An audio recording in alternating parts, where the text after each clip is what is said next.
Dahil nga po sa multiple offer ni Kai Sotto sa Japan B-League at ang pinakamaliit pa na offer ay umabot na nga po sa $600,000, no, ilang NBA teams nagkaka-interes sa popularity na meron ngayon ng ating pambato na si Kai Sotto.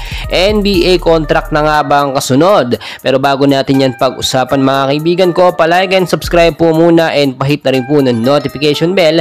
Maraming salamat po. Mga kaibigan, alam kong dumaan na rin to sa newsfeed mo at nabalitaan mo na rin, no, ang napakalaking offer ni Kai Sotto sa Japan B-League. Multiple teams po ang nagbibigay sa kanya ng offer na may pinakamababang $600,000.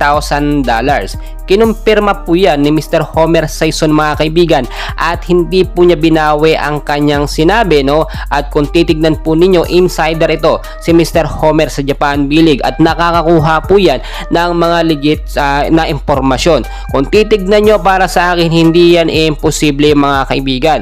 So ayon sa ating nakuhang mga balita, ilang NBA teams ang curious sa nangyayari nga po na offer dito sa ating pambato na si Kai Sotto. Yung mga hindi nakakakilala at hindi nag-aabang ng NBA team sa mga highlights na meron si Kai Sotto, especially yung magandang performance niya po dito sa Japan B-League, ay nagkaka-interest ngayon sa buong Asia. Alam naman natin, no, na kilala at isa sa kinikilala itong si Kai Sotto bilang isang pinakamagaling na sentro sa buong Asia mga kaibigan. At dahil nga po pasikat na rin ngayon ang Japan B-League, nakikilala na rin yan sa ilang mga bansa dito sa Asia, ay nakakaabot na rin po yan mga kaibigan sa NBA.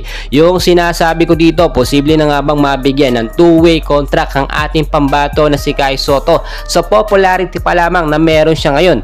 How much more kapag napanood pa or nakita pa ng ilang mga NBA teams or NBA scout ang kasikatan at magandang highlights ng ating pambato na si Kai Sotto. Sa nalalapit nga po na FIBA Olympic Qualifying Tournament, no, ay dito kilala na agad si Kai Sotto kapag ka naglaro. Yan yung may multiple offers sa Japan B-League mga kaibigan, no.